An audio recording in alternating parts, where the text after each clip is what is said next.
All right, this one is a fairly short lecture, lecture 36, common oxidation reduction reactions. The first thing that we need to know is be able to pick out what reactions, they're redox reactions, but what kind.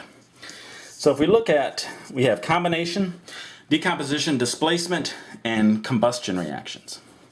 Now for this first one, this one is a displacement. I'll just write down the answer first, and then this is a displacement reaction or a single replacement reaction. They're listed above. Zinc is, it's as if hydrogen and chlorine are dancing together, and zinc comes in and cuts in and takes the chlorine away. So it's a single replacement because there is no, zinc doesn't give anything away. It just comes in, steals the chlorine, and goes off, and the hydrogen is left alone.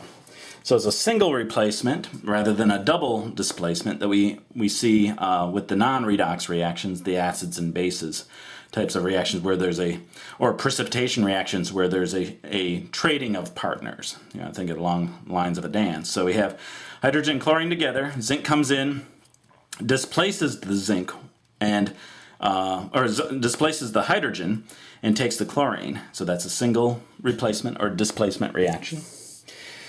We see oxygen and we see CO2 and water given off. This is a combustion reaction. A lot of times they'll also put in, just to verify that it's heat, you can also put in light as well. When you see this, this reaction can be done in a fuel cell. It can be done so that you don't see a combustion, you don't see the fire or the heat. But generally when you see a organic compound in oxygen, you're talking about a combustion reaction. The big key here is CO2 that's given off in water, and then oxygen as one of the reactants. Here we have mercury 2 oxide, and it breaks up. So since it breaks up, that's decomposition. Now, notice there's a 2 here, but it's just one species breaking up into 2. And it can be one species breaking up into 3 or 4 or 5, but it's one thing breaking up into more than one thing. So it's just falling apart. That's decomposition.